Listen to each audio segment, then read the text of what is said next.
안녕하세요. 시골에서 전원 생활을 하는 것은 도시인이라면 한 번쯤 가져보는 꿈일 수도 있습니다. 그런데 막연히 꿈꾸는 전원 생활과 실제 살아야 하는 전원 생활은 차이가 있습니다. 대학 시절 조용한 곳에서 한 달 정도 쉬었다가 오고 싶다는 생각에 외할머니 혼자 살고 계시는 시골로 내려갔던 적이 있습니다. 애초에 계획은 방학 때 한 달 정도 있을 예정이었는데 일주일을 버티지 못하고 다시 돌아온 적이 있습니다. 동경하는 전원 생활과 현실은 많이 다르다는 것을 그때 알았거든요. 가끔씩 시골에 여행으로 와서 펜션에서 지내는 전원 생활은 낭만이 있고 휴식이 있지만 귀농이나 귀촌을 생각하시는 분들이라면 꼭 이 내용을 놓치지 마시고 끝까지 봐주시길 바랍니다.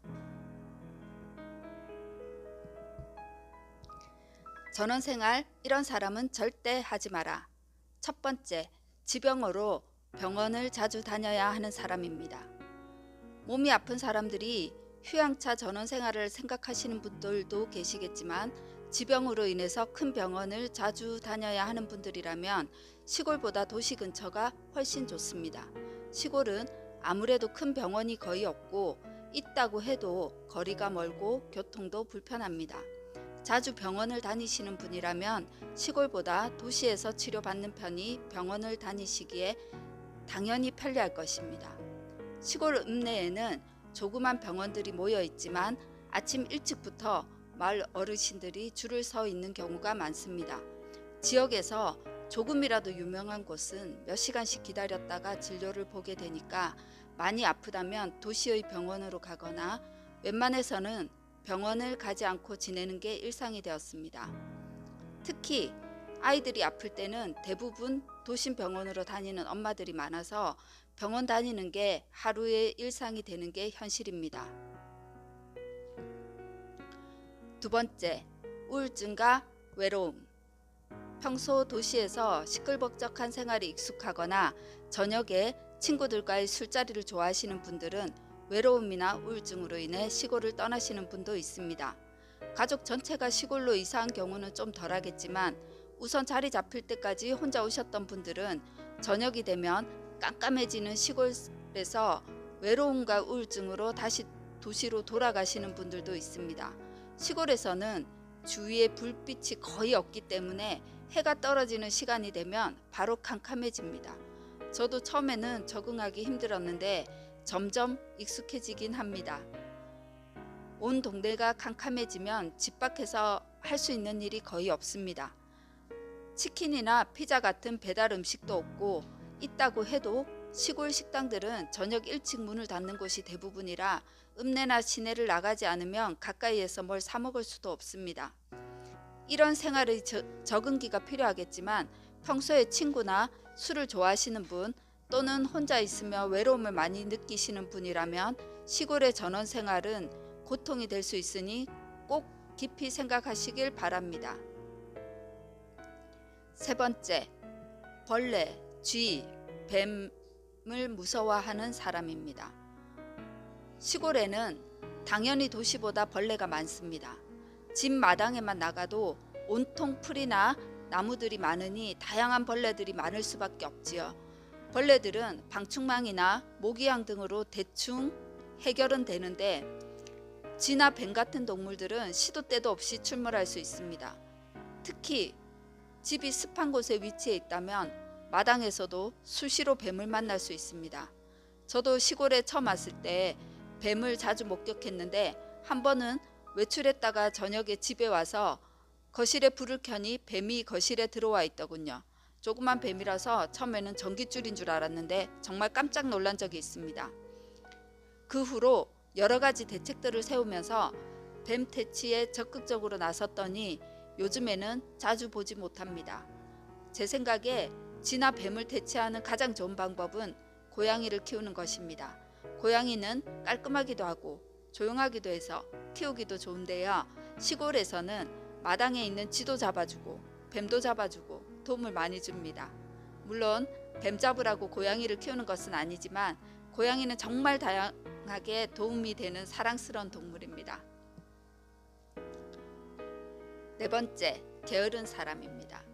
시골 전원주택을 예쁘게 가꾸고자 하면 정원 관리만 해도 끝이 없습니다. 그림 같은 집을 원하신다면 잡초 제거만 해도 장난이 아닙니다. 잡초가 자라는 속도는 경험해 보지 않으신 분들은 모르실 겁니다. 잡초 제거에 들어가는 비용도 만만하지 않고요. 마당에서 강아지나 고양이를 키우는 분들은 제초제 같은 농약을 사용하기에도 문제가 있거든요. 집 앞에 있는 잡초 제거나 잔디 관리를 위해서는 제초기가 필요합니다. 그런데 제초기가 여자분들이 작업하기에는 무겁고 힘들어서 주로 남자분들이 제초 작업을 많이 하시죠. 한여름에 제초기를 가지고 제초 작업을 하는 것은 완전 중노동인데 잡초나 풀이 일주일도 안 가서 다시 제초 작업을 해줘야 하기 때문에 이런 일을 즐기시지 않는다면 그냥 마당을 시멘트로 바르든지 돌을 깔아서 잔디를 없애는 것도 방법입니다. 처음에는 잔디밭이 있는 마당이 좋았는데 시골에 살다 보니 잡초 제거하는 데 시간과 힘을 뺏기면서까지 잔디밭이나 정원을 고집할 필요가 없다는 생각이 듭니다. 잔디나 풀이 마당에 있으면 강아지들에게 진드기도 많이 붙고 여름에 마당에 나가기도 부담스럽거든요. 그 외에도 집에 하자가 있어서 수선을 해야 하거나 전기, 수도시설 같은 문제가 발생했을 때 소소한 부분은 직접 수리가 가능해야 할 것 같습니다. 시골은 도시처럼 AS 기사가 언제나 올 수 있는 구조가 아니다 보니 작은 고장에도 수리기사를 부르면 출장비와 인건비가 도시보다 몇 배 더 나가는 경우가 흔합니다. 시골에서는 기술자가 갑입니다. 얼마 전 저녁에 집에 전기가 나가서 전기기사를 부르려고 했는데 전화만 10군데는 했고요. 그나마 한 곳에서 봐주신다고 했는데 같은 동네임에도 불구하고 출장비만 10만원 부릅니다. 그 외에도 지하수 펌프가 고장나서 기사를 불렀던 적이 있는데 60만원, 하수도 막혀서 기사를 불렀던 적이 있는데 출장비만 10만원입니다. 그러니 웬만한 작업으로 전문 기사님을 부르게 되면 수리비로 지출이 상당해집니다. 예전에는 형광등도 혼자서 못 달았다 하더라도 시골에서 전원 생활을 계획하신다면 기본적인 수리는 혼자서 할 수 있다면 좋겠습니다. 목조주택이나 야외 데크, 야외 테이블 등은 2년 정도에 한 번씩 오일 스텐을 발라줘야 하는데요. 그것도 별것 아닌 것처럼 보이지만 해보면 페인트 칠하는 것과 비슷하게 힘듭니다. 집이 통째로 목조 건물이라면 차라리 외주를 주겠지만 직접 내 손으로 한다면 인건비가 많이 절약이 됩니다. 그 외에도 텃밭에 몇 가지라도 농작물을 심어 놓으면 관리하는 것도 은근 손이 많이 갑니다.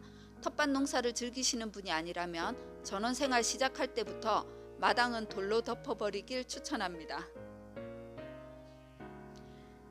겨울철에 폭설이라도 내리면 집 앞에 제설 작업하는 것도 엄청난 노동이고 집 앞 도로까지 내가 하지 않으면 아무도 할 사람이 없으니 집을 고르실 때부터 폭설로 인한 고립 문제도 생각해서 얻으시길 추천합니다. 결론적으로 말씀드리면 집 꾸미기를 좋아하고 집 수리도 거뜬하게 할 수 있는 분이면 좋겠지만 이런 일을 싫어하시는 분이라면 전원생활 다시 생각해 보시는 게 좋습니다. 5번째, 추위나 더위에 민감한 사람. 전원주택은 아무래도 아파트에 비해서 냉난방이 잘 안 되는 게 일반적이라고 생각합니다. 물론 최근에 잘 지은 전원주택은 냉난방이 많이 보완돼서 좋기도 합니다. 실내는 집 상태에 따라서 다르니까 뭐라고 단정할 수 없지만 집 밖은 도시와 확실히 차이가 있습니다. 겨울에는 집이 아무리 따뜻해도 현관을 나서는 순간 사방이 휑하게 뚫려 있기 때문에 도심보다 바람이 엄청 세게 느껴집니다. 여름에는 집 밖에 나오는 순간 햇빛이 쨍쨍. 풀이 많은 곳이라면 해충이나 진드기 때문에 반팔 소매옷도 힘들고요. 여름철에는 농사일 하시는 분들도 모두 꽁꽁 싸매고 일하십니다. 저는 개인적으로 여름을 엄청 좋아하기 때문에 햇빛을 맞으면서 태닝한다 생각하고 있지만 더위에 예민하신 분들은 정원 관리만 하셔도 힘들어 하더라고요. 6번째, 운전을 못하거나 차가 없는 사람입니다. 저희 동네에는 하루에 버스가 5번 정도 옵니다. 만약 운전을 하지 못하거나 기동성이 없는 분이라면 버스 시간에 맞춰서 움직여야 하니 힘듭니다. 버스 한 대 놓치면 몇 시간을 기다려야 하기 때문에 버스를 타고 다니실 분은 시간 소모가 큽니다. 그리고 도로 바닥에 흙이나 큰 돌멩이가 떨어져 있는 경우도 많아서 운전하시는 분들도 조심해서 운전해야 합니다. 여름이면 좁은 길에는 양쪽에 있는 나뭇가지 때문에 자동차에 기스가 많이 납니다. 그래서 시골에서는 막 타도 부담 없는 차, SUV 같이 짐도 실을 수 있는 차가 좋습니다. 시골에 살아보니 왜 시골 분들이 큰 차를 타고 다니는지 충분히 이해가 됩니다. 바닥이 낮은 외제차 같은 경우는 아스팔트만 달리는 걸 추천합니다.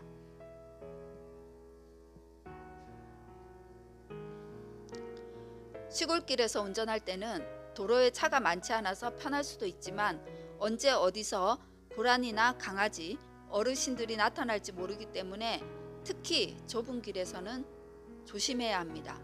저는 생활의 이런 불편함에도 계속 살고 싶은 이유는 단점을 뛰어넘는 많은 장점들 때문일 겁니다. 저는 도시보다 시골이 훨씬 좋거든요. 다음 시간에는 도시보다 시골이 살기 좋은 이유에 대해서 알려드리겠습니다.